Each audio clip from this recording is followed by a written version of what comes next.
Handlebars Musky Lures proudly presents Ben McQuinney Outdoor Radio on the Reno Viola Web Radio Network. A look across Canada at the people and manufacturers that make up our great Canadian sport fishing industry, with tips and stories along the way. Hey folks, welcome to the Ben McQuinney Outdoor Radio Show right here on the Reno Viola Outdoor Radio Network.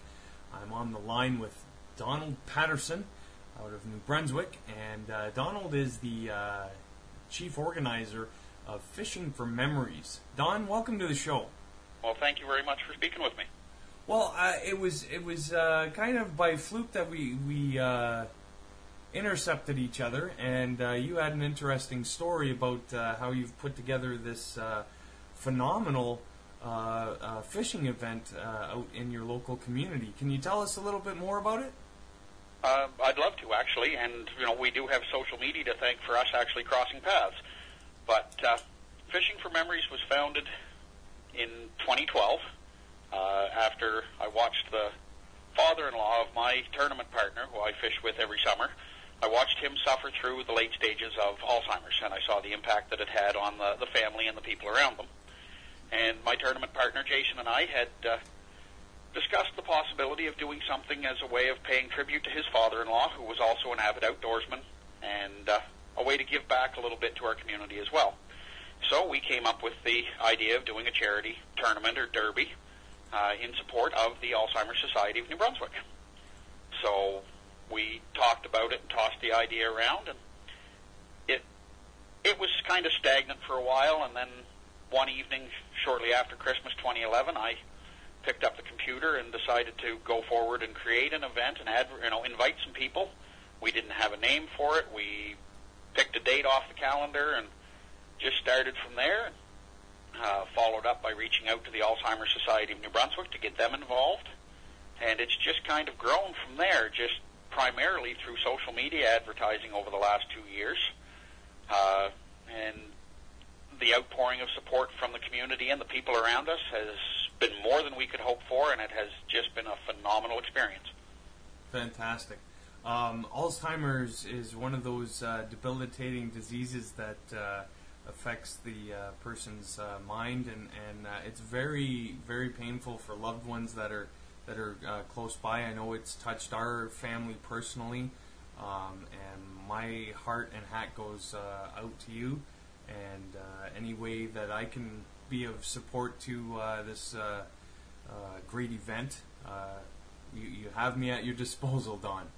Well, I really do appreciate that, and just to get a chance to speak to people within the industry and let them know what we're doing, to spread the word a little bit. Yes, a lot of this focus is, the funds that we're able to raise for the Alzheimer's Society because, excuse me, at least here in New Brunswick, and I can't speak for other jurisdictions, but at least here in New Brunswick, the Alzheimer's Society receives absolutely no government funding. Mm-hmm. What they do is strictly through private fundraising. Yeah. So the funds that we raise are a huge asset to them, but it's also the awareness that we raise. On June 22nd of 2013, for our second year event, we brought together 160 anglers from all walks of life. Amateurs, pros, we had everything from 21-foot fully dressed bass boats down to, and I will have to admit this, my brother was there with a 10-foot fiberglass with a 2.2 horsepower outboard. So it was anyone that could get on the water that wanted to come out, support a good time, have a good time, support a good cause. We don't turn anyone away. Motorized, unmotorized, if you wanted to bring your kids and fish from shore. So it's the awareness that we can create is one of the biggest objectives for us. Mm-hmm. And to get 160 people, a lot of them young people who probably, unless they have been directly impacted by Alzheimer's, they probably don't think of it very much. Mm-mm. So to get them there under the one umbrella that day, to have our representatives from the Alzheimer's speaking, to have people on that wharf for that one day thinking about this disease, that goes a long ways into helping the Alzheimer's Society gain the exposure within the community, so when they do come calling or they do have something going on, it might trigger a light bulb for someone saying, well, your family just had a family member diagnosed. I know some people that can help. So if we can get a little bit of education, a little bit of awareness, and then raise some funds and to let people have a good time in the process, I can't say, it's a win-win situation for everyone, at least from my point of view. Fantastic. Absolutely. Couldn't agree with you more. Don, always a pleasure. I thank you for your support across the social media, and it's by that these great events can come to fruition, and we can all take part and help out our local communities and our local charity organizations such as the Alzheimer's Society. So hats off, Don. Thank you very much for your time today, and it was a pleasure. Well, thank you very much, and thank you for the opportunity to reach out to your audience and just let them know what we're doing. And with any luck at all, if some people that hear this are going to be in New Brunswick in late June this year, they'll take the opportunity to look us up. Fantastic. Can you give us a website, Don? Well, we don't have a full-blown website functioning right now, but Okay. you can search us out on Facebook. All you have to do is search Fishing for Memories. Okay. Or you can find us on Twitter. Yep. It's at Fishing, the number 4, Memory. At All right. Fishing for Memory. All right. I'm going to do a little tweet there later on this week and let everybody know. And I've already posted on my page that we were talking today. So, Don, like I said, hats off, and we'll be talking to you. Thank you very much. I really do appreciate the opportunity. You're listening to Ben McQuinney Outdoor Radio, proudly supported by Sound Express DJ Service in Ottawa. Like them on Facebook today. Ben McQuinney Outdoor Radio, proud supporter of Muskies Canada, Inc. If you're passionate about the outdoors and love muskie fishing, join today at muskiecanada.ca. Now it's time for On the Water with the Bassassins. Hey, this is Rob, and you're on the water with the Bassassins. One key factor to success is teamwork. Having a wingman on board, not just for good company, but also for support when it gets hairy, can make all the difference. A well-played duet that assists each other blindly is vital to the best possible outcome. May it be pulling out the transducer for you, or holding the camera. Perhaps taking the heavy-duty gloves off your hands so you can smoothly get that extra feel with your bare fingers. Ultimately, ensuring that you can fully and 110% focus on your game. A good fishing partner is likely to be a good friend, or will become one over time, guaranteed. A friend in need is a friend indeed. Being able to share the experience with someone also makes for twice the fun. Taking turns drilling holes or flashing and cleaning them while exploring a new area, or simply setting up camp for the day over your secret hotspot is a breeze when tag teamed. Safety-wise, a good mate can potentially save your life, as my partner Rob has proven to be true a few times. So next time, before you hit the water, pick up the phone and bring a buddy. Could be the best phone call you ever made. You're on the water with the Bassassins right here on Ben McQuinney Outdoors. Until next time, tight lines.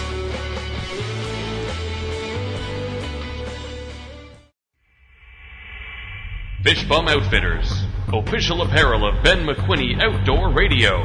Fish Bum Outfitters, not your grandfather's fishing apparel. Change the way fish see you at fishbumoutfitters.com today. The best and most friendly leaders on the market today. Remember the name, huskymusky.ca. All right, folks, we have an exciting guest. A lot of us know her.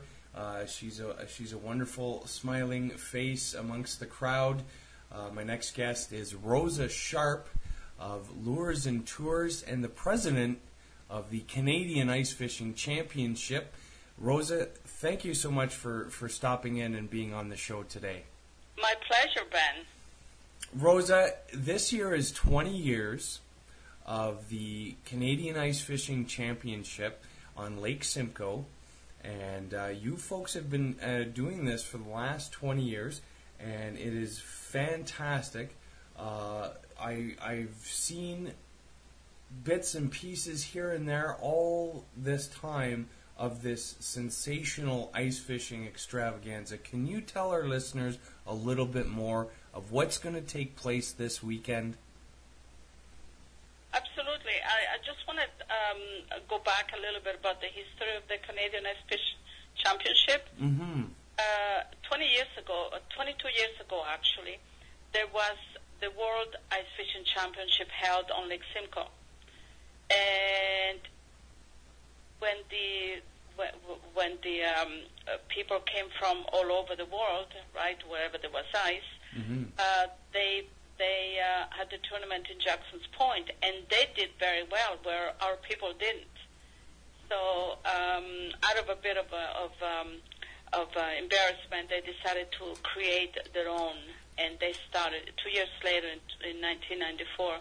They started the Canadian Ice Fishing Championship, and they run that for 17 years until as Lures and Tours took it over. So we've run this for 3 years now, and it's been 20. This is the 20th year of uninterrupted tournaments. Wow, that is like that's a goal unto itself. Yeah, it is in a way, because we have to be content with the weather all the time. You know, winter it's always something to worry about, but we get prepared and then we do what we can do best. Well, and hats off to you and people such as yourself.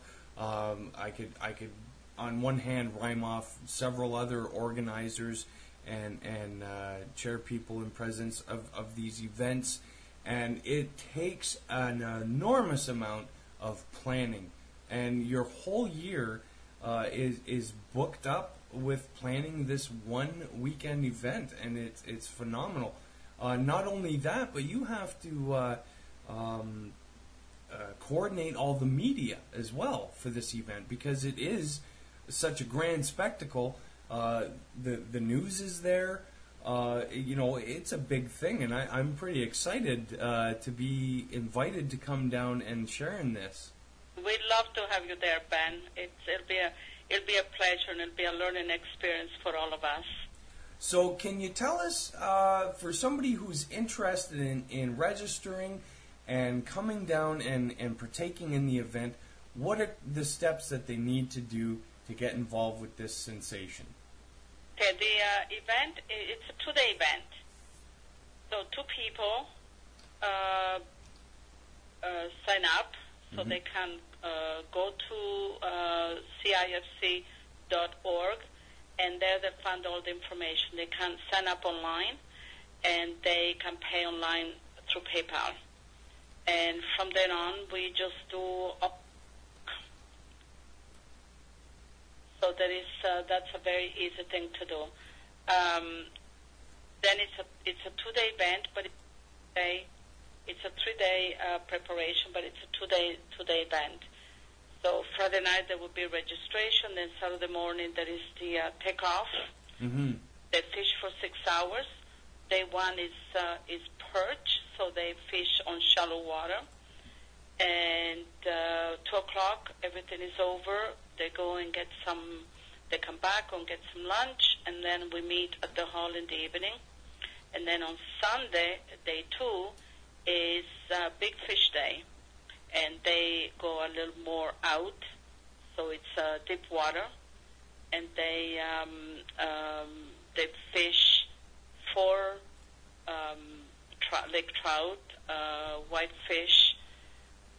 They have to look at Zone 16 is a very particular zone, so they need to look at the regulation. That zone is different than any other zones in Ontario. So they catch the fish. The fish is measured, and it's put in the water right away. This is a live release tournament. And 2 o'clock, it's over. They come back, go and get something to eat, and relax. Then at 4 o'clock, come back to the hall, and we'll do the awards. That's fantastic. And for the awards, I guess I will be presenting them. You will be beside me presenting the awards. That's that right. is exciting. This year it's especially exciting because for the first time we have the Gold Cup. And it's big and it's beautiful and it's right here beside me. We just started delivered from our trophy place. Do I get to sleep with it on the first night? I like to drink out of it. Okay. I'll bring some sangria. But actually, to touch on that topic, this year, as opposed to past years, this is our first dry year, correct? Yes. And the laws in Canada, in Ontario, are getting very, very strict with issuing liquor permits to organizations that are not charitable. So after attempting to get the license, we were not able to do so. So we decided to make the afternoon really short, present the awards, and have people mingle, and cut it short because many people really want to get back home. They already take Friday off to come in, and many don't want to sacrifice an extra day. yes, and that's true. And weather, like we were saying before, you have successfully continued this for 20 years. Rain, shine, snow, blizzard, what have you. You have a fantastic communication set up as well for this event. For the big fish part of it, before we spoke on air here, you had said that there would be a call-in for big fish and somebody would go out for a measurement. Yes, we have people out there. They're volunteers. We have this year. We have many of our volunteers are the Georgina ambassadors, and they're just great. They were there last year and really do a good job.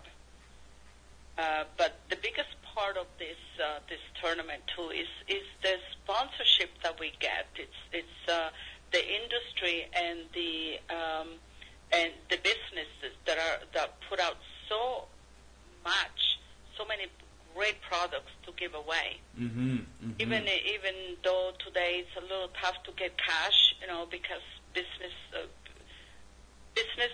are being really swamped by requests for donations, mm-hmm. and it's really tough. But we get so many prizes, it's such a big support. It's unbelievable. And speaking of prizes, and hats off to all the sponsors who have come forward to help out this year. Can you give us a list of some of the supporters this year?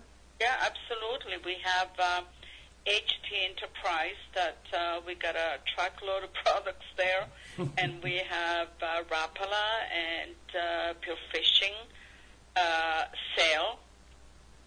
They have 5 stores in Ontario and 3, I believe, in Quebec, and they're growing, and they've been very, very good to us.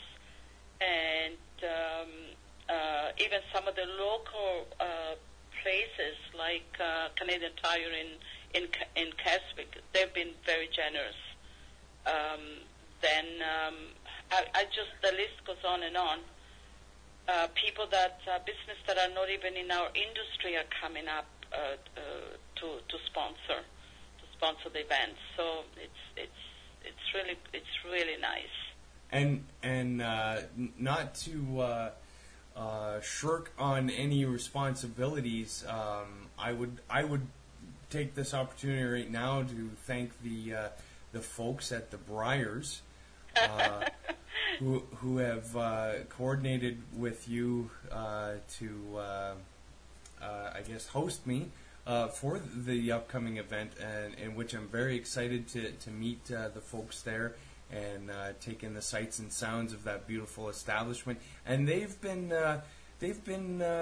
partners with you in the past on other occasions, as well as Lures and Tours, correct? Yes, they've always been supportive. I have done other charity events in the area, and they were always supportive of anything. They're just a wonderful family, a wonderful business to to be connected with. Absolutely. Mm-hmm. Mm-hmm. And the other people that are, this couldn't have happened this year without the help of our Lures and Tours team.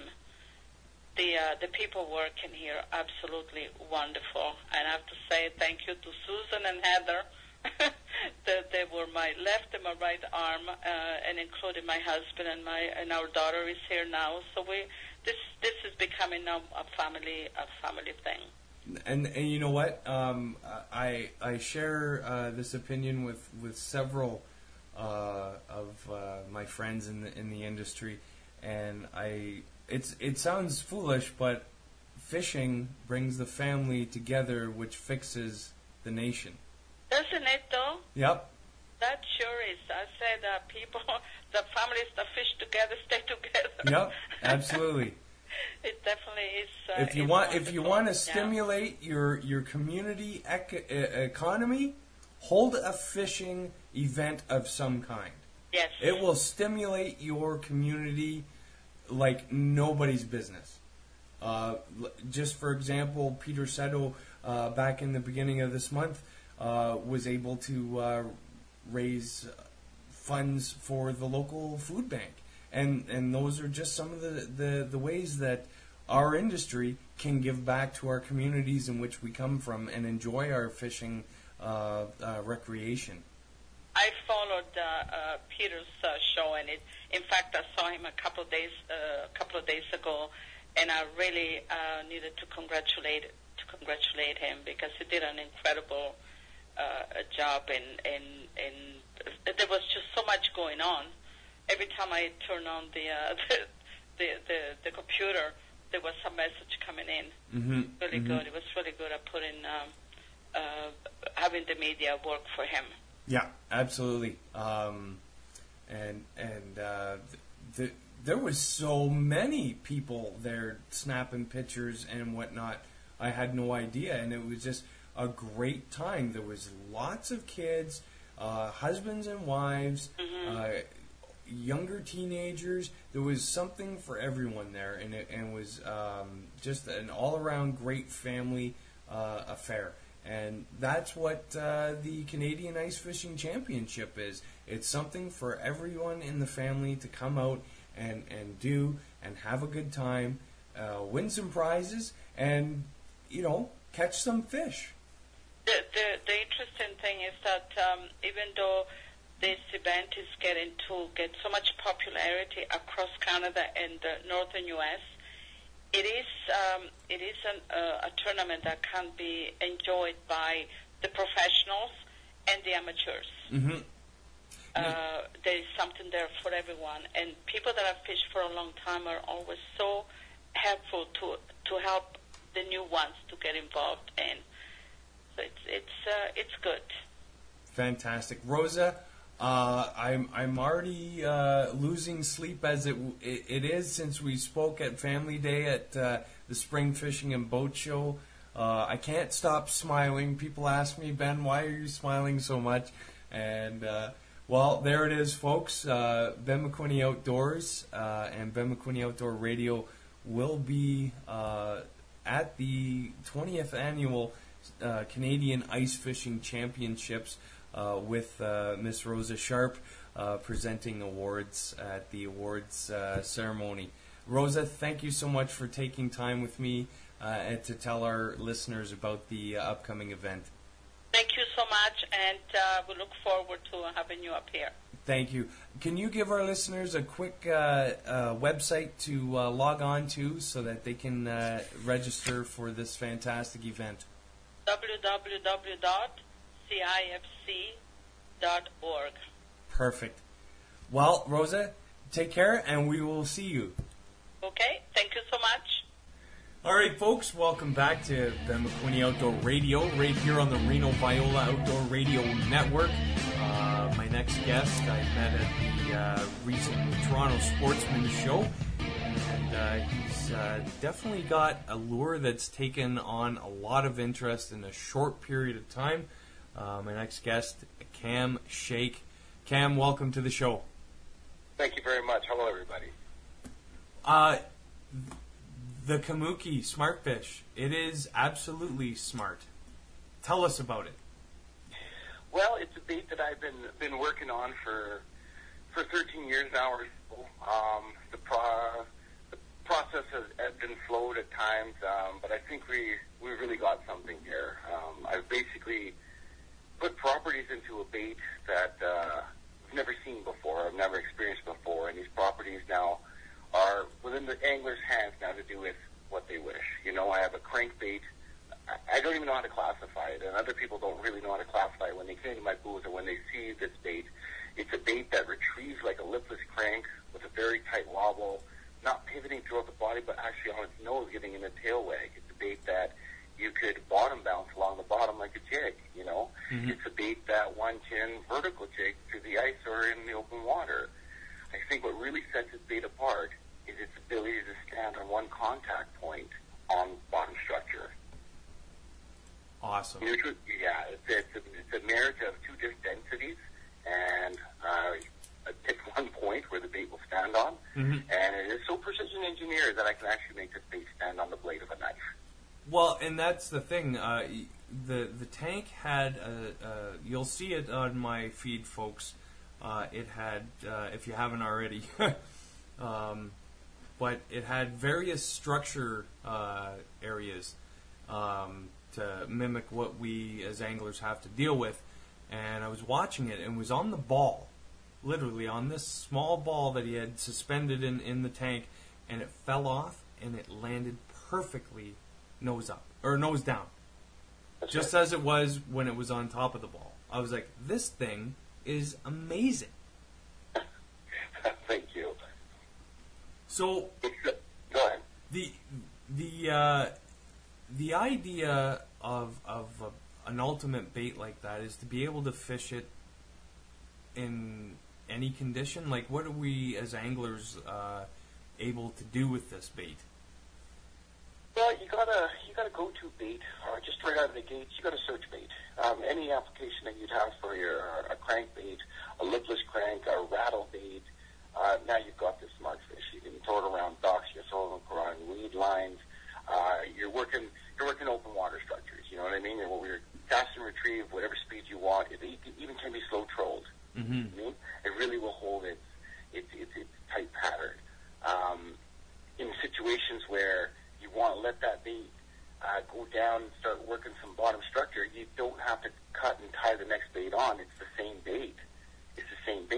Yeah. Stop your retrieve, let that bait flutter down to the bottom, and it's going to stand on bottom structure. Now you're just hopping it like you would hop a jig, you know?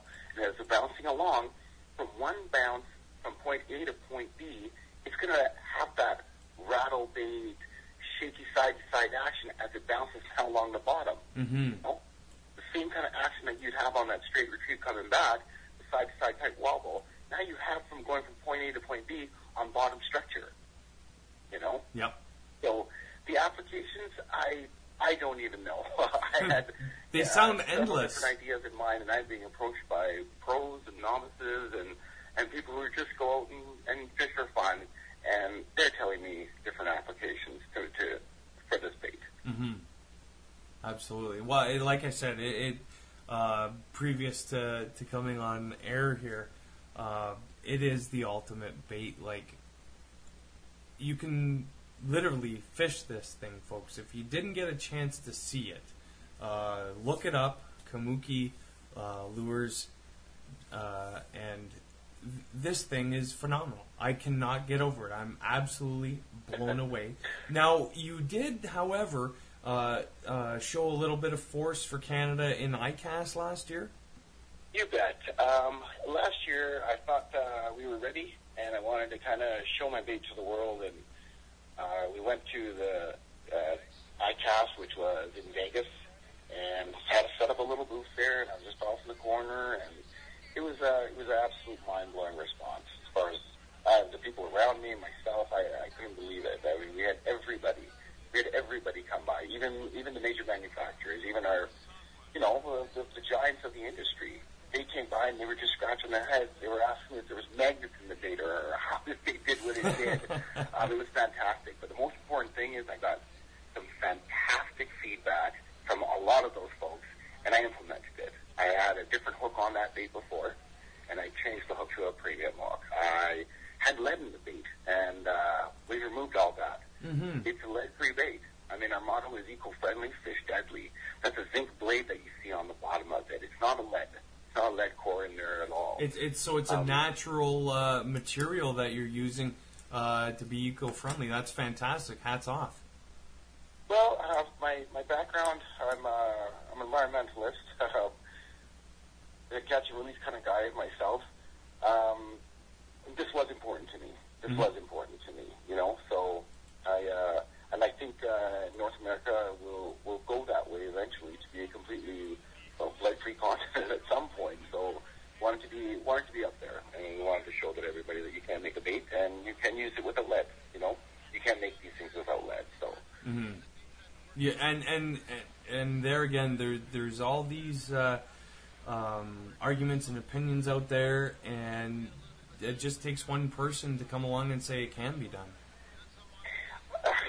There's a cost difference for sure. I mean, if you use lead, lead is the cheapest baiting material out there that people use in your baits, right?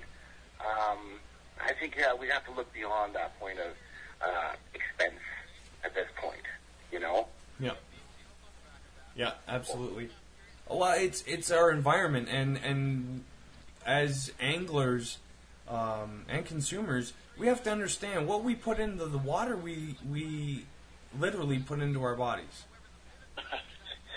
We're all connected. Yeah. The system, it's a cycle. Yeah, you know? Absolutely. What goes around will come around. Yeah. I really do truly believe that. You know, I had a lot of people originally say, "Put more hooks on this bait." You know, I got tired. Even with your long minnow style baits, when I'd fish those, I would take trebles off. You know, I'd hate to see a fish with a treble in its mouth and then 3 down the side of its body. You know, catch and release is great, passive, but if you're releasing it properly, you know, you think you did a great job, you caught your fish and you released them. That doesn't ensure that fish is going to live. You know what I mean? Yeah. Proper release. Yeah. So, yeah. Well, that is you are absolute surprise guest for sure. I was absolutely blown away at the show.